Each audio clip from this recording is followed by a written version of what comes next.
Baiklah, hari ini kita ketemu lagi. Saya akan menjelaskan mengenai tugas di mata kuliah kita, ya. Nah, ini adalah template tugasnya.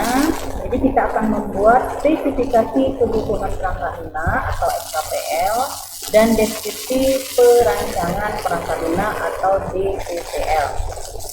Nah, untuk materi sebelum semester atau sebelum kuis lah ya, itu Anda akan membuat SKPL. Berikutnya adalah DPPL.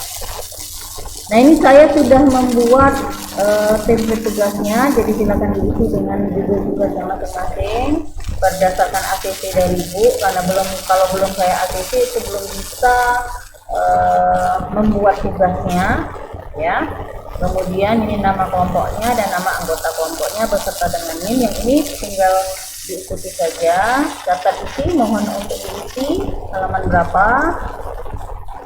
Kemudian ini adalah kata pengantarnya, silakan diisi judulnya saja, yang lain mengikuti juga boleh, tidak mengikuti silakan ditulis sendiri atau diketik sendiri kata pengantarnya. Oke, saya akan menjelaskan yang pertama yaitu bab 1. Bab 1 itu berisi pendahuluan. Nah, poin 1.1-nya itu adalah proses bisnis. Nah, proses bisnis ini itu cerita tentang prosedur kerja dari sistem yang ada saat ini, ya. Alat bantunya bisa berupa workflow atau alur kerja atau picture diagram atau diagram-diagram yang lain, silakan saja. Tapi jangan lupa dokumentasi juga dilampirkan. Misalnya ya, seperti contoh, kalau kamu fokusnya untuk membuat aplikasi tentang penjualan, maka paling tidak harus ada atau kalian screenshot atau kalian foto, kemudian masukkan di poin 1.1 mana contoh nota penjualannya, laporan penjualan, dan lain sebagainya, ya. Jadi sebenarnya proses bisnis ini kita sudah pahami, atau Anda sudah pahami atau Anda sudah pelajari di mata kuliah kita yang lalu, yaitu analisa proses bisnis. Ya, di analisa proses bisnisnya. Silakan saja. Jadi cerita, ya cerita ini bisa tidak mungkin hanya selembar atau 2 lembar halaman. Itu paling tidak minimal ada 5 halaman. Ya, beserta dengan gambarnya, beserta dengan dokumentasinya. Jadi misalnya Anda akan membuat aplikasi misalnya penerimaan mahasiswa baru. Nah, paling tidak ada contoh formulir PMB-nya, penerimaan mahasiswa barunya, kemudian ada contoh pengumuman bahwa dia dinyatakan lulus. Seperti itu. Ya, jadi apapun itu ceritakan di proses bisnis, cerita tentang sistem yang ada saat ini. Oke, poin 1.2 yaitu identifikasi masalah. Nah, di identifikasi masalah, cerita tentang masalah yang terjadi berdasarkan proses bisnis.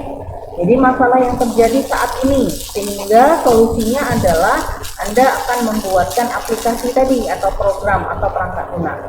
Jadi diuraikan di poin 1.2. 1.3 deskripsi sistem. Nah, deskripsi sistem itu apa yang akan Anda buat diceritakan di sini. Misal akan membuat perangkat lunak atau program apa, bentuknya seperti apa, maunya seperti apa, dideskripsikan atau diuraikan di poin 1.3. Ya. Kemudian 1.4 itu kegunaan sistem. Nah, yang kamu uraikan tadi manfaatnya apa? Ya, manfaatnya apa atau apa gunanya dari program tadi? Jelaskan aja di sini, diuraikan, dinarasikan. Kalau memang dia banyak manfaatnya, silakan aja diuraikan berdasarkan poin-poin.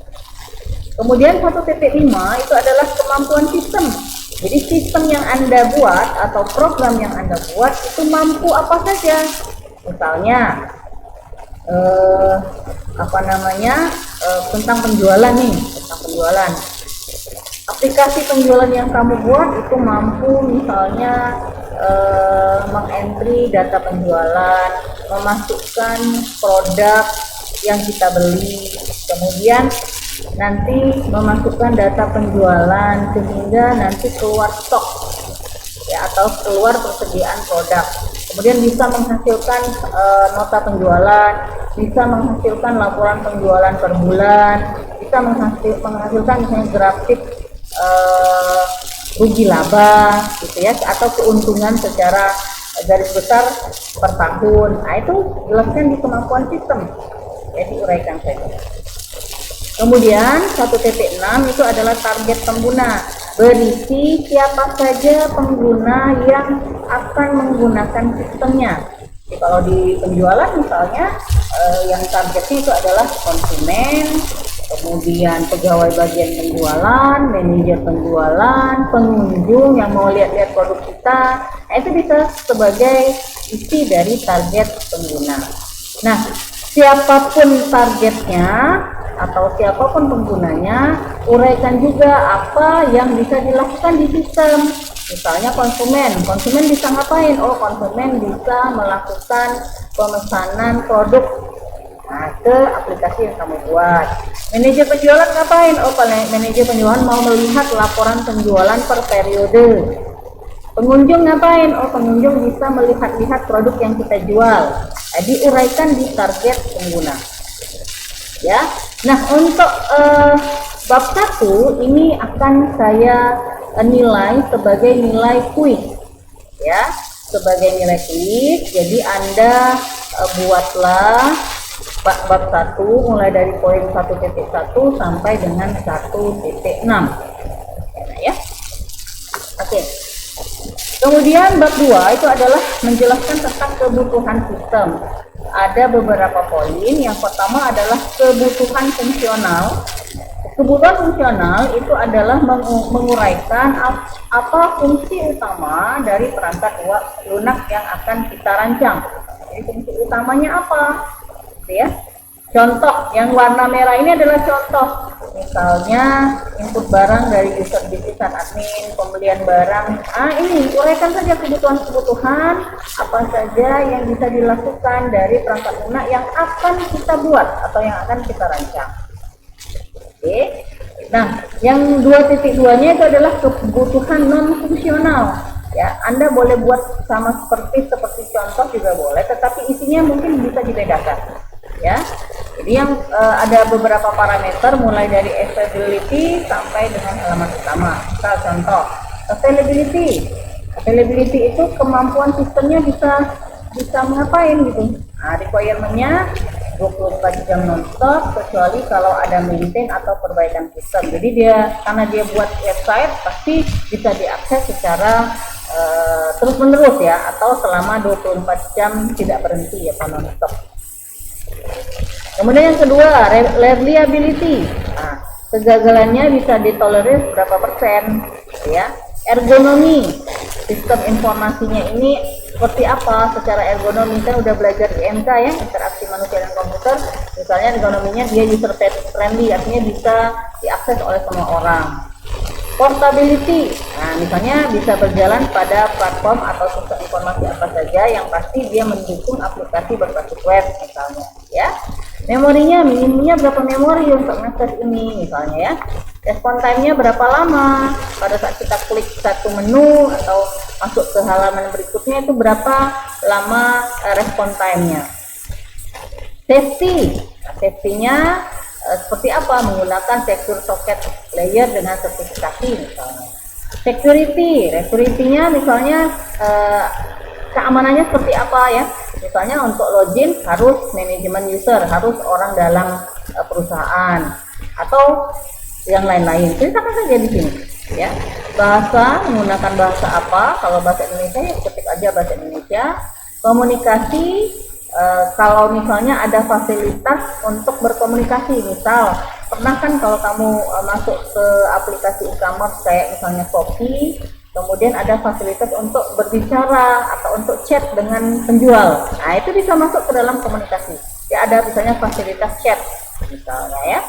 Kemudian berikutnya adalah halaman utama. Itu harus menampilkan logo dari perusahaan. Jadi program yang nanti kamu akan rancang, halaman utamanya kamu masukkan halaman foto depannya ya, tampak depan dari perusahaannya masing-masing. Oke. Poin 2.3 itu adalah lingkungan operasi. Lingkungan operasi ini menyangkut tentang perangkat lunak. ya. Misal sistem operasinya menggunakan apa? Misalnya di sini Microsoft Windows 10 untuk membuat programnya, nah ya. Untuk membuat programnya, database-nya menggunakan apa? Misalnya SQL atau DBMS SQL Server. Pengolah katanya menggunakan apa?